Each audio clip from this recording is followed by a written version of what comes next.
મિત્રો, રામ મંદિરમાં દાન ચોરીના મુદ્દાને કેટલો સરળતાથી દબાવી દેવામાં આવ્યો. તમારા મનમાં પણ ક્યાંક ને ક્યાંક આ પ્રશ્ન ઊભો થતો હશે. તમે પણ આવું વિચારતા હશો કે રામ મંદિરમાં દાન ચોરી આખરે સાચું શું? કારણ કે તાજેતરમાં સરકાર દ્વારા કે સરકારી સૂત્રો દ્વારા કે સરકારી અધિકારીઓ દ્વારા જે કહેવામાં આવે છે કે 3,300 કરોડનો હિસાબ કિતાબ એકદમ ઓકે છે, કોઈ ગડબડ ગોટાળો નથી, હેરાફેરી જે થઈ છે તે કેશ ગણવામાં થઈ છે, બધા રૂપિયાનું ઓડિટ કરવામાં આવ્યું છે. સરકારી તંત્ર દ્વારા જે કહેવામાં આવે છે કે ટ્રસ્ટે 1,800 કરોડ મંદિર નિર્માણમાં ખર્ચ્યા અને 400 કરોડ જમીન ખરીદવા પર ખર્ચ્યા. કોઈ કેશની લેવડ દેવડ થઈ નથી.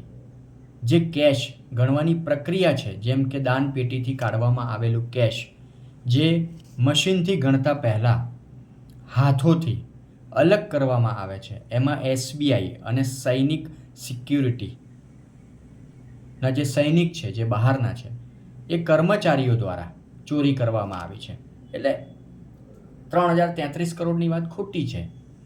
મામૂલી ગડબડ ગોટાળો થયો છે અને એ પણ એસબીઆઈ અને સૈનિક સિક્યુરિટીના જે સૈનિક છે, બહારના કર્મચારી છે, એમના દ્વારા ચોરી કરવામાં આવી છે. સીસીટીવીના આધારે તેમની ઓળખ થઈ છે, તેમને પકડી લેવામાં આવ્યા છે. સરકારી તંત્રનું, સરકારી અધિકારીઓનું કહેવું છે કે રામ મંદિર ટ્રસ્ટ કે મંદિર પ્રશાસનનો આમાં કોઈ વ્યક્તિ કે કર્મચારી સામેલ નથી.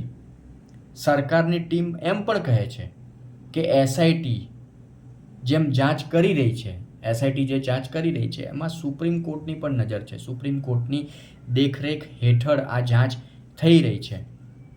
એટલે આ આખી જે પ્રક્રિયા છે એ નિષ્પક્ષ રહે કે ભાઈ પારદર્શી રહે, આવી બધી વાતો સરકારી તંત્ર, સરકારી અધિકારીઓ દ્વારા રામ મંદિરના મુદ્દાને લઈને, દાનચોરીના મુદ્દાને લઈને હમણાં તાજેતરમાં સામે આવે જ છે. તમે કદાચ જાણકારી મેળવી જ હશે, તમે જોયું જ હશે, સાંભળ્યું જ હશે.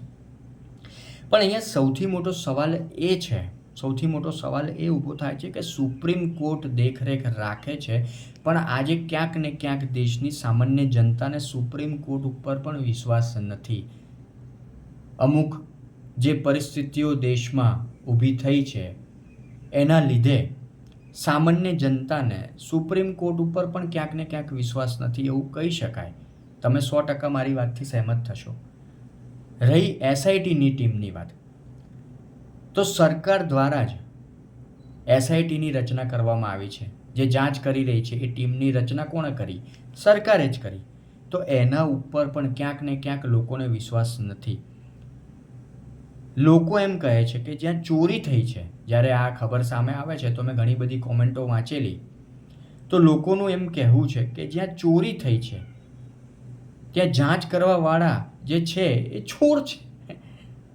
મતલબ સરકાર એસઆઈટીની રચના કરે છે. હવે ક્યાંક ને ક્યાંક સરકાર ઉપર આક્ષેપ લાગી રહ્યા છે, અથવા તો રામ મંદિરમાં, ટ્રસ્ટમાં જે મોટા માથા છે, જે કહેવાય ને કે મેઇન માથા છે, એમને પણ ક્યાંક ને ક્યાંક સરકાર દ્વારા જ બેસાડવામાં આવ્યા છે. તો એમને લઈને જે જાંચ થઈ રહી છે, સરકારે એસઆઈટીની રચના કરી છે, બધું ગડબડ ગોટાળાવાળું કામકાજ લાગે છે. લોકોને એના ઉપર વિશ્વાસ જ નથી. જૂન 2026માં થોડી ટાઈમલાઈન પર જઈએ આ ઘટનાના, તો જૂન 2026માં આ મામલો સામે આવે છે. 4 જૂનની રાત્રે ડોનેશન કાઉન્ટિંગ દરમિયાન કેટલાક લોકો પર ચોરીની શંકા જાય છે. ટ્રસ્ટ તપાસ કરે છે, આરોપીઓ પાસેથી પૈસા પાછા લીધા એવો દાવો કરવામાં આવે છે. 25 જૂને એફઆઈઆર નોંધાય છે. પોલીસ તપાસમાં 8 લોકોની ધરપકડ થાય છે. 79.85 લાખ રિકવર કરવામાં આવ્યા એવી વાતો સામે આવે છે. એસઆઈટીની તપાસમાં ડોનેશન કાઉન્ટિંગ, સિક્યોરિટી એરેન્જમેન્ટમાં ગંભીર બેદરકારી સામે આવે છે. નકલી ડોનેશન સિસ્ટમની તપાસ શરૂ થાય છે. મામલો ફક્ત રૂપિયા સુધી સીમિત નથી મિત્રો.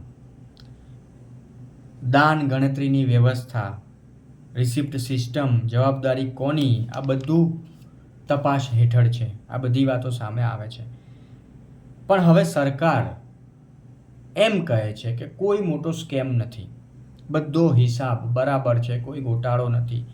બીજી તરફ કાઉન્ટિંગ રૂમની વાતો, એફઆઈઆર, ધરપકડ વગેરે, મતલબ જ્યારથી આ મુદ્દો સામે આવ્યો ત્યારથી તમે બધા આ મુદ્દાને લઈને અલગ અલગ વાતો ચર્ચાઓ જોઈ જ રહ્યા છો, સાંભળી જ રહ્યા છો. અને સરકાર જ્યારે આ મામલાને આવી રીતે વાળવાની કોશિશ કરતી હોય તો ક્યાંક ને ક્યાંક સામાન્ય જનતાના મનમાં પ્રશ્નો ઊભા થાય, શંકા જાય. અમુક મીડિયા રિપોર્ટ્સમાં જે આપણે જોઈએ છે, સોશિયલ મીડિયા પર આવી વાતો થઈ રહી છે કે પહેલાં કરતાં ત્યાં જે ભક્તોની ભીડ છે એ પણ ઘટી છે, પણ સરકાર એમ કહે છે કે એવું કશું નથી. એમાં પણ સરકાર આવી વાતો કરે છે કે તંત્ર આવી વાતો કરે છે કે એવું કશું જ નથી.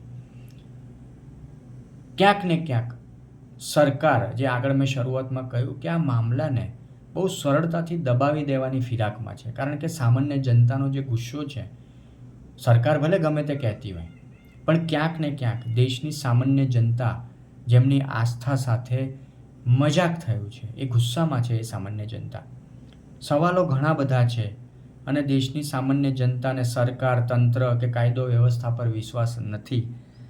તમારો અભિપ્રાય મહત્વપૂર્ણ છે કે તમે શું વિચારો છો આ બાબતમાં.